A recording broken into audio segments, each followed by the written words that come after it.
kinfolk, so just got done with an event and I've been dragging this wagon all over the place and it performed pretty well. Now there's some issues that I have with it, and we're gonna like work on it in future episodes to improve on where it's lacking.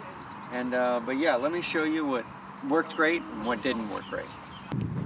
The wagon wheel ended up rubbing up against the canvas and just getting it all muddy, which is fine, but I don't want it getting inside the tent and stuff like that.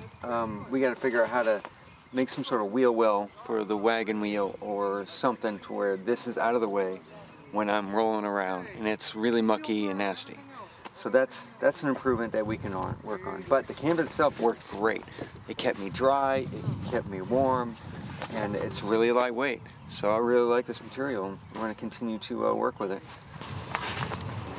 The canvas zipper here was really difficult to zip and unzip, especially if you're on the inside. I'm going to replace the zipper altogether with a double-sided zipper where there's tabs on the inside and outside. And again, this part of the tent didn't fit very well, and so I just have to get another panel to sew on here, or two separate panels to zip together. And but it was a bit of a challenge to get out of the tent once I was in, and likewise to zip it on the zip or unzip it on the inside, because you had to like reach underneath the canvas and pull. It was really awkward. The awning worked pretty well for the most part. This slid around a lot, in and out, and got loose, but it stayed relatively together. The biggest problem I had was the high winds, and the high winds tended to blow this around. So I tied a line to the bottom of the frame, and that kind of keeps it out and tight.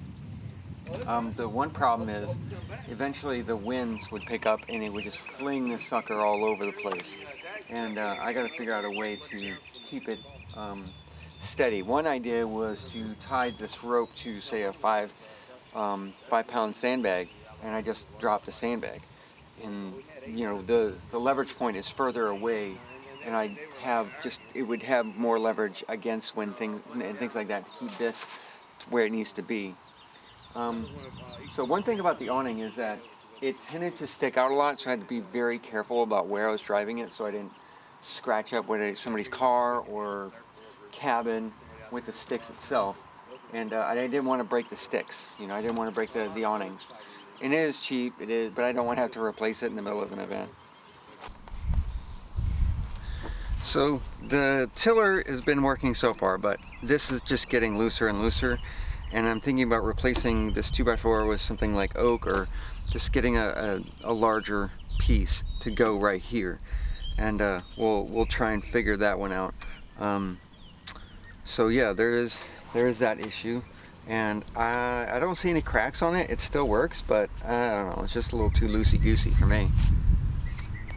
This bed right here, I had basically just a 2-foot space to sleep on, and that's all I had, but that was enough. That was enough for myself. And I put my sea chest and stuff underneath, and I probably could have kept them here, but it would just be too cramped, and I might hit it and knock it off the wagon, and could break. Everything inside could break, and anyway.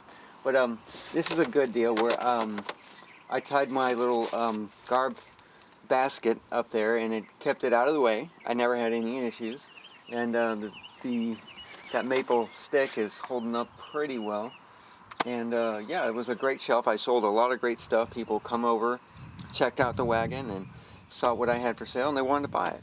And that's also, I was tying stuff up to the sides here to sell, and that, you know, that helps sell things as well, and kept things from getting too cluttered. You just stowed it up and out of the way. So let me show you about that. So storage was a commodity, and I wanted to make sure I took some stuff out of the way, and it wasn't gonna fall off if I was to pull on the cart. Now some things did fall off, and I've got to fix that. So the biggest issue was that this mattress and all this bedding was in place, and everything had to stay on the shelf or on the bed, and ultimately it would just, there's not much of a ledge to keep it on there, and so it might get bumped off because I hit a rut or something like that. So I got to figure out a way to make sure that things are secured for sea, as it were. So yeah, I was thinking about maybe some shelves and definitely a netting overhead to store all my garb and things like that and keep it out of the way. So the wheels actually worked really well, and it kept moving. I was easily, once I got out of the mucky, muddy parking lot and going into the sandy, wooded area, it rolled very well and very easily. People were very surprised, even me, as to how easy it is to push. And so yeah, they worked really well. My only issue is that the mud from the wheel tends to get on the inside of the wagon. So I'm thinking about maybe cutting them down, but we also have that same plan of action where we're going to put some leaf springs underneath for suspension. And so that's hopefully going to raise this up quite a bit, and that won't be a problem. But we're going to, cross that bridge when we come to it and figure out, that sort of route and see how much more vertical space that's going to take up in the van.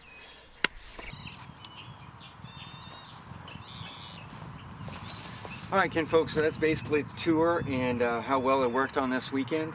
And it's set up fairly easy, and it's going to be broken down hopefully just as easy, and it worked really well all weekend.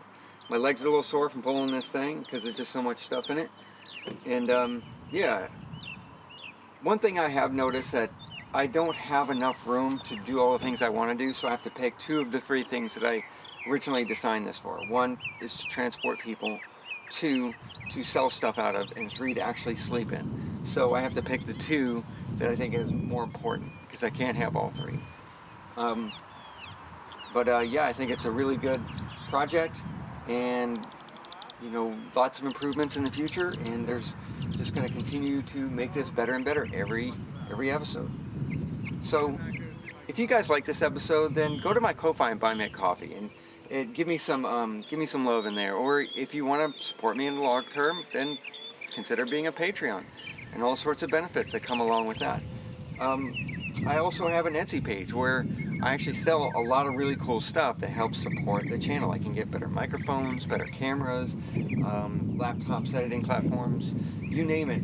And it also goes to help pay for projects like this, to show you guys how to make it, and how you can make either something bigger or smaller and much more compact and easily dealt with.